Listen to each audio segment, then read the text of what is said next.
வணக்கம் மாமே. நம்ம இன்னைக்கு எந்த விஷயம் பார்க்க போறோம் அப்படின்னு பாத்தீங்கன்னா, பறை இசை. இந்த பறை இசைன்றது எங்க இருந்து வந்தது? எந்த காலத்துல இருந்தது? நெறைய பேர் திருவிழா காலங்கள்ல பார்த்திருப்பீங்க. இறப்பு இடத்துல பார்த்திருப்பீங்க. ஆனா இதோடைய வரலாறு என்ன? எங்க இருந்து வந்தது என்னன்றத நம்ம பார்த்துருவோம். பறை முதல்ல யார் கண்டுபிடிச்சா அப்படின்னு பாத்தீங்கன்னா, முதல்ல ஒரு பெண் தான் கண்டுபிடிக்கிறாங்க.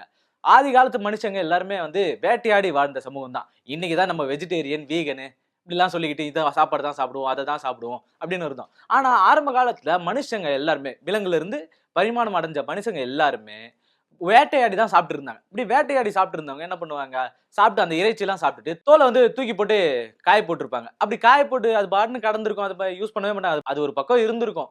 ஆனா எப்படி இருந்தாலும் இவங்க என்ன பண்ணாங்க? அடுத்த உணவு தேடி போக ஆரம்பிச்சுட்டாங்க. அடுத்த உணவு தேடி போற இடத்துல அப்படி வேலை செஞ்சுட்டு இருக்கும்போது, இவங்க சாப்பிட்டு போட்ட அந்த விலங்கோட தோல் மட்டும் இருக்கு. இந்த தோலு என்னடா தோல் இருக்கு? அது பாட்டுன்னு அது ஒரு பக்கம் இருந்திருக்கு. இவங்க வேலை செஞ்சுகிட்டு இருக்கும்போதே, திடீர்னு அந்த இடத்துல ஒரு சத்தம் கேட்குது. என்னடா இந்த இடத்துல சத்தம்? எங்கிருந்து இந்த சத்தம் வந்துச்சு?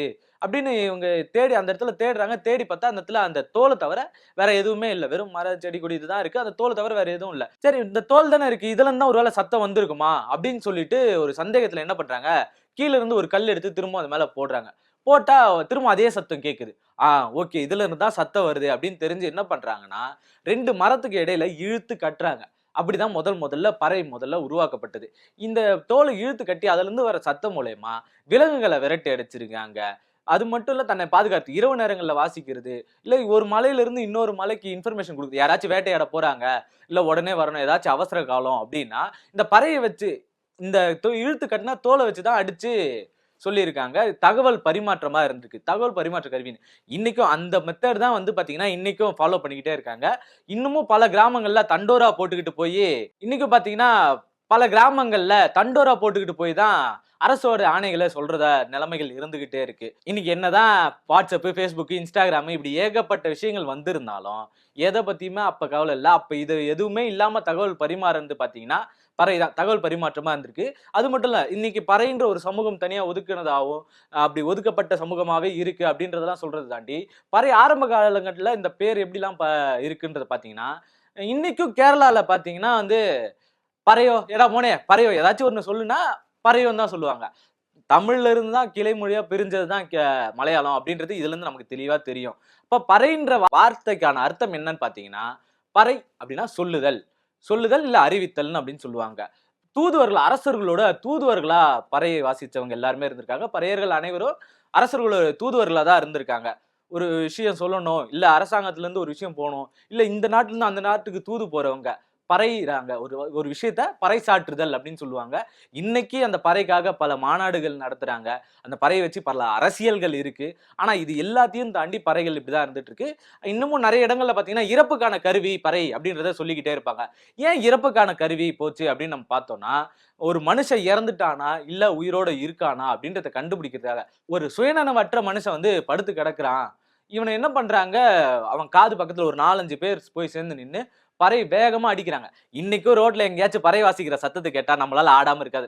நம்மள மீறி ஒரு வைப் நமக்குள்ள இருக்கும். அது ஆடிக்கிட்டே இருக்கும். ஆனா அப்படி இருக்கிற ஒரு இடத்துல அந்த மனுஷன் எப்படி ஆடாம இருப்பான் அப்படின்றதுக்காக, அந்த பறைய வாசிக்க அவன் உடம்புல இருந்து ஒரு சின்ன அசைவு இருந்தாலும், இவன் இன்னும் உயிரோட தான் இருக்கான்பா அப்படின்றத கன்ஃபார்ம் பண்ணிட்டு என்ன பண்றாங்க, அவன பொழைக்க வைக்கிறதுக்கான வழி பார்க்குறாங்க. இல்ல அந்த உடம்புல அசைவே இல்ல, அந்த சதை அசையவே இல்ல அப்படின்னா, உடனே அவன் இறந்துட்டான் அப்படின்றத கன்ஃபார்ம் பண்றாங்க.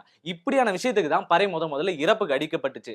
ஆனா, இவங்க என்ன பண்ணிட்டாங்க, ஒரு டைம் மேல அது காலம் கடந்து வெறும் பறைனா இவங்க மட்டும் தான் வாசிக்கணும். அதுக்காக வாசிக்கிறவங்களே இருக்காங்க.